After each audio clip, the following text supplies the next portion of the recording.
ప్రియమైన దేవుని పిల్లలారా, ప్రభువైన యేసు క్రీస్తు వారి పేరట మీ అందరికీ వందనాలు.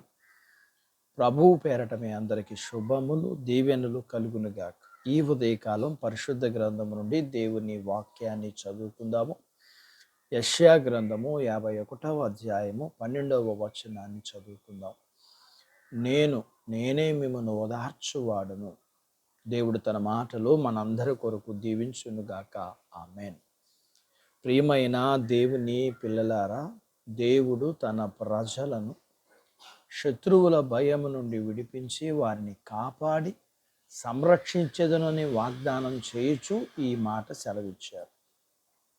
ప్రియా దేవుని బిడ్డ, నీకు ఎదురైన అవమానములను బట్టి, అలాగే శ్రమలను బట్టి, గుండె చెదిరిన పరిస్థితులను బట్టి నీ ప్రాణమునకు ఓదార్పు లేదా? అయితే ఒక్కసారి నీవు దేవుని వైపు చూడుము. ఆయన నిన్ను విడిచిపెట్టేవాడు కాదు. ఆయన నిన్ను ఓదార్చువాడు, నిన్ను తిరిగి ఆనందంతో నింపేవాడు. ప్రభువారు సువార్త ప్రకటించుచు ఉండేవారని లేఖనాల్లో చూస్తాం. అలా ప్రయాణం చేస్తూ నాయును అనే ఊరికి వెళ్ళి ఆ ఊరి గవిని యొద్ద కూర్చున్నారు. చనిపోయిన విధవరాలి కుమారుని తీసుకుని మోసుకుని వెళ్చున్నారు.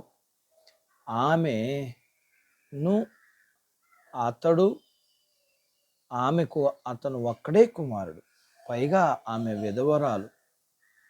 అంతేకాదు, ఆమె ఊరి వారి అందరి దయ పొందుకున్నది. అందువల్ల ఆ ఊరంతా ఆమెతో ఉన్నారు. అయితే ప్రభువారు ఆమెను చూచి ఆమె యందు కనికరపడి ఏడవద్దని ఆమెతో చెప్పి పాడె దగ్గరికి వచ్చి పాడెను ముట్టగా మోయుచున్నవారు ఆగగా ఆయన ఆ చిన్నవాణిని లే అని చెప్పగా చనిపోయిన వాడు లేచి కూర్చుండి మాట్లాడసాగాడు.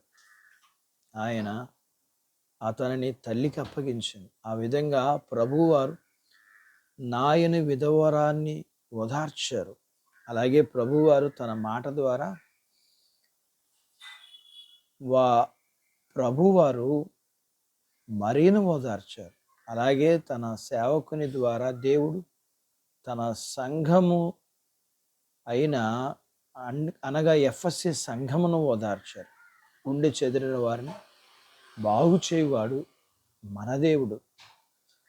కృంగిన వారిని లేవనెత్తేవాడు కూడా. పరిశుద్ధ గ్రంథంలో అనేకులు వారికి ఉన్న పరిస్థితులను బట్టి కృంగి ఉండగా వారందరినీ ఓదార్చింది ఆయనే. అలాగే ఇంకా గత కాలంలోనూ ఇప్పుడు రాబోయే కాలంలో కూడా ఓదార్పు ఆయన దగ్గర ఎవరికైనా దొరుకుతుంది. అందుకని లేఖనంలో ఆయన ఇలా అన్నారు, ప్రయాసపడి భారం వచ్చిన సమస్త జనులారా నా యొద్దకు రండి, నేను మీకు విశ్రాంతి ఇస్తాను. రండి. ఎవరైనా జాతి కుల మత భేదము దేవునికి కాదు, మనుషులకి. ఆయనకు ఏ భేదము లేదు. ఆయన లోకాన్ని ఎంతో ప్రేమించాడు. దేవుడు తన మాటలు మన కొరకు దీవించునుగాక. ఆమేన్. ప్రార్థించుకుందాం. నాతో పాటు ఏకీభవించండి. మమ్మల్ని మిక్కిలిగా ప్రేమించిన మా ప్రియ పరలోకపు తండ్రి, మీ పరిశుద్ధ నామాన్ని బట్టి మీకు వందనాలు. ఈ ఉదయకాలం మీ పాదాల దగ్గర మీ లేఖనాన్ని నేర్చుకోవడానికి సహాయం చేశారు. ఈ లోకంలో అందరూ మీ పిల్లలే. వారికి ఉన్న సమస్యను బట్టి వారి వారి సమస్యల్లో వారికి నీవే సహాయం, నీవే ఓదార్పు, నీవే విడుదల. కాబట్టి మీ పిల్లలు అన్ని విషయాల్లో మీ వైపు చూసి మీ సహాయాన్ని కోరుకుని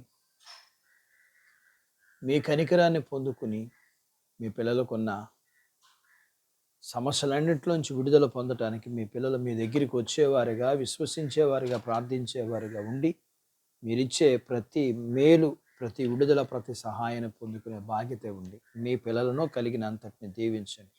చిన్న బిడ్డలను, యవనస్తులను, వృద్ధులను, స్త్రీ పురుషులను దీవించండి. వారి చదువులు, ఆరోగ్యాలు, ఉద్యోగాలు, పొలాలు, పశువులు, ఉద్యోగ ప్రయత్నాలు, వారు కలిగిన అన్నిటినీ దీవించండి. వివాహాలు కాని వారికి అవడానికి, అయిన వారికి గర్భఫలాన్ని ఇమ్మని, గర్భఫలం కలిగిన వారికి సుఖమైన ప్రసూతి ఇమ్మని, ప్రసూతి అయిన వారికి ఆరోగ్యం ఇమ్మని, మీ పిల్లలను కలిగినంతటిని దీవించమని యేసు ప్రభు వారి పేరట స్తుతించి ప్రార్థించి అడిగినవన్నీ పొందుకుని ఉన్నాము తండ్రి. ఆమెన్. దేవుడు మిమ్మల్ని దీవించునుగాక. ఆమెన్.